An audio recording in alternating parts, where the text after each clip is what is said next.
Hi.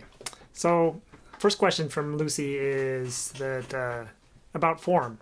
She says she noticed a lot of repetition in the music. Um, I see my cat's joining me in the corner there. She asks, what is the form of this music? Is it similar to jazz where standard tunes are learned, and are there elements of improvisation and spontaneity within a fixed form? Why, yes, it is. Except it's not like jazz in many ways. So let's ignore the jazz comparison for a moment, just sort of maybe start from scratch. So we're talking Western European folk music. Ireland is at the very western edge of Europe, but it's part of it nevertheless. Been influenced in many ways over the many centuries from the rest of Europe. And it's probably fair to say, counter to the popular myth, that most of what you hear in Irish music today is more a reflection of 19th century, really more than anything, even 18th century. But some 18th and 19th century Western European folk music that went native might carry some subtle traces of ancient past, 300-year-old past, never mind.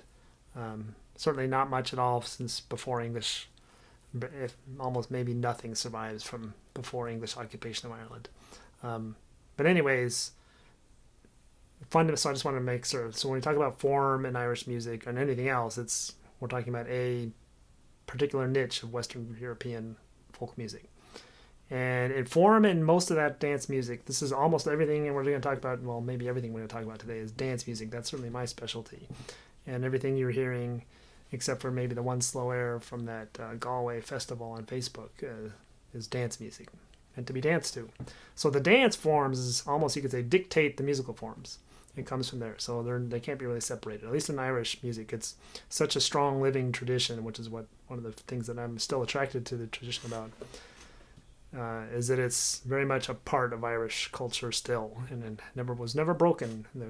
It's one thing nice about the western edge of Europe. It's been sheltered from the cataclysms of the 20th century, unlike almost any other part of Europe, where folk music really got interrupted in a whole lot of ways by the world wars and various, even before then, continental wars and migration patterns. And Ireland was safe off to the edge of the continent there.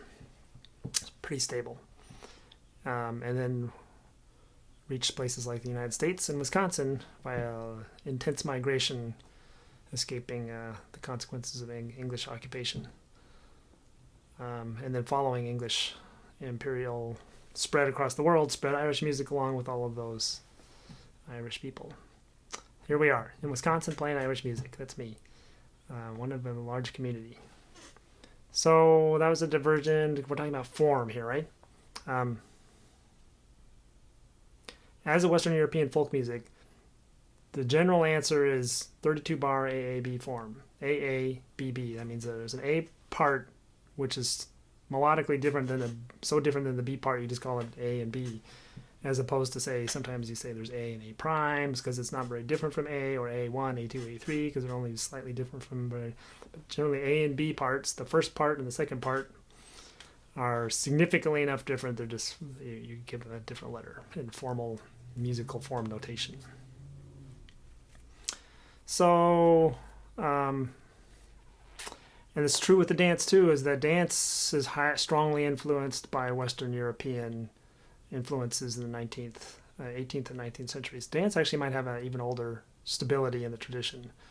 The dances that are danced today in Ireland and they go with the music I play come from French quadrilles in the 18th century, and a little bit of leftover from generic called line and circle dances that you find across all of Western Europe, which may be older than quadrilles, but you could say the quadrilles have changed so much in their 200 years in Ireland that they're now pretty much an Irish dance form.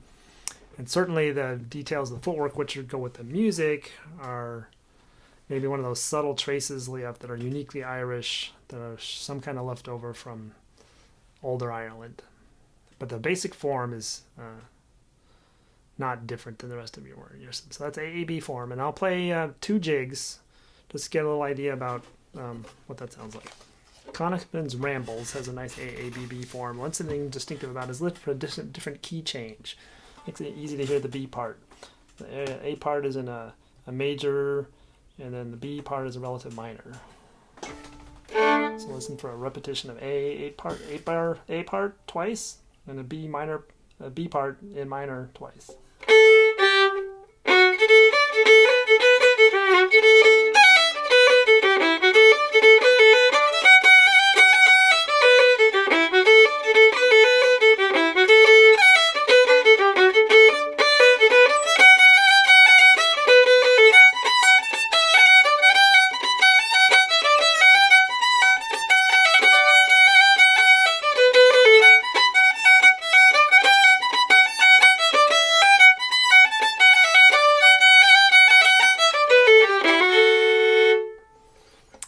That's once through.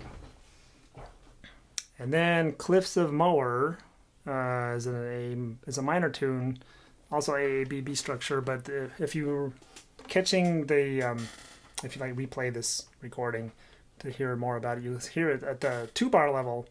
It's a pretty different 2-bar structure than Konigman's Ramble. So even though they're both AABB tunes, you look down at the internal repetition within the 8-bar parts, you'll see that between Konigman's Rambles and Cliffs of Moher, there's still room for quite a lot of variety in terms of form, but they are unique to this tune. That's part of the signature of what makes Konigman's Rambles fundamentally different than Cliffs of Moher, is not just the melody, but also the structure, the formal structure. So in other words, if you can't play with that too much and improvise on that, in other words, it's not that tune anymore. So Cliffs of Moher.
Hi again.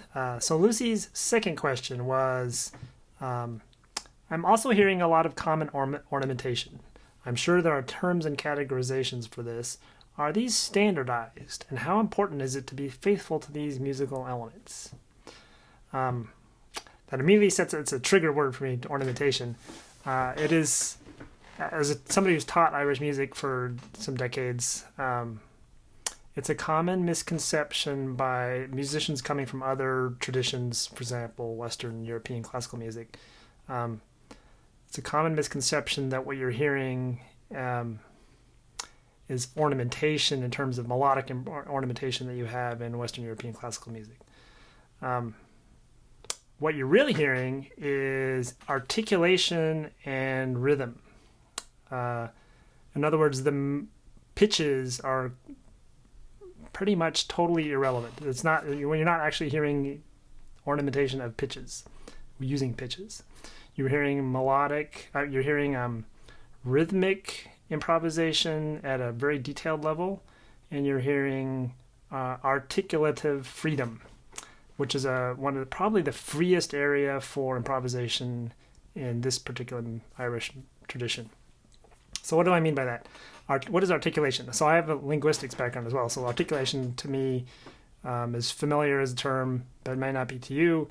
As think of it as the consonants in your speech.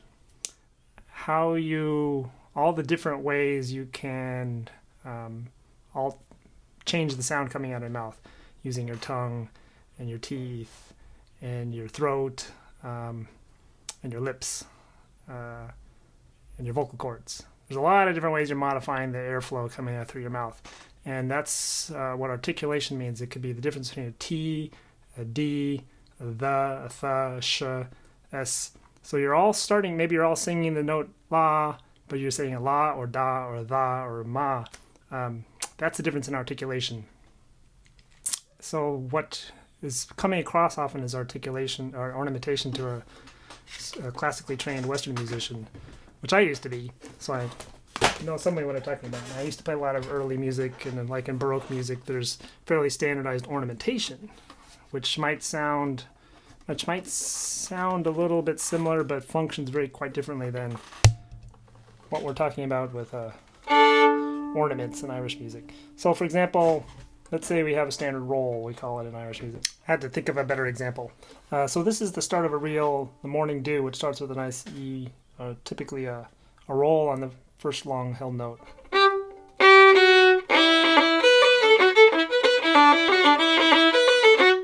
So that long E, you could do a roll on it, which you might be confused if you're a classical violinist that, so you're hitting a G, and then you're hitting an E, and then you're hitting a D, and then your E, as if that was important. But it's not. You could be any all fingers you want. It's all about the rhythm you're getting across, which sounds like actually it's all E's. You're just using some fingers to interrupt the E's, because you're hitting the string so quickly, there's no chance for the third finger and the open string to actually sound as a different pitch. They're just better ways to they're more interesting ways to articulate the rhythm than, say, using a bow, where it would be which I would from my Irish musician's perspective, that would be a very crude way to do the rhythm. You want a more articulatively interesting way to do that rhythm, so you use your fingers instead of your bow to get more like I called them before, more interesting consonants. Before I go off on the tangent of music as poetry, let's stick on the ornamentation. So that, for example, on the instrument, picking a different instrument, this is a tin whistle playing the same tune. That's going to be sounded at a different pitch because this is a B-flat whistle, but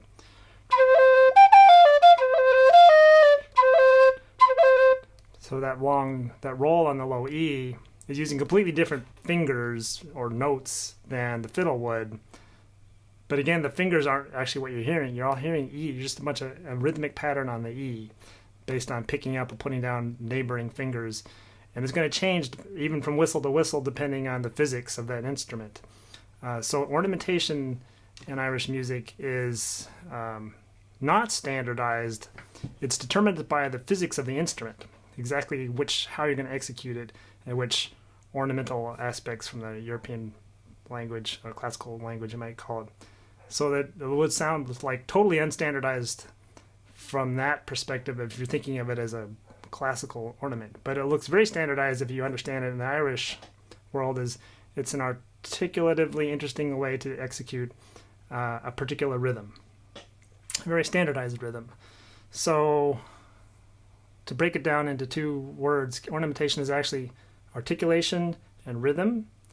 And the articulation is very free, and there's a lot of emphasis in Irish good performance to be very creative and articulating these very repetitive tunes very creatively and differently every time. You should never play the same tune the same way twice, even within the internal repetitions of a single performance. Even a single time through the tune, you might have the same phrase come up 8 times, but you want it to be interesting still like in a poetic sense, keep your interest by articulating it differently every time in a very creative way. So that's articulation, and the other one is rhythm. The rhythm there's actually a fairly standardized set of rhythms you can use to improvise in Irish music. You're either extending a held note by deleting the next notes that would have followed it. You're just holding it for a longer or shorter length of time, or doubling up like you heard in that roll where you're adding, you might write on paper that was a dotted quarter note. Instead, you're filling in some 16ths and an eighth note or 2/8 notes. Depending on the timing, you might execute it as 3/8 notes or 16th, 8th. Anyways, you're breaking it down into half-length rhythms using some finger technique. Like on an accordion, just to give the third example of how it's different, you just find some neighboring buttons to tap. You may or may not pick up the actual pitch that's sounding note and interrupt it or not. That just gives you an articulative difference. You're just going to find some whatever actually works on that particular instrument to execute the right articulation that sounds interesting to you. So articulation and rhythm. I think that covers it.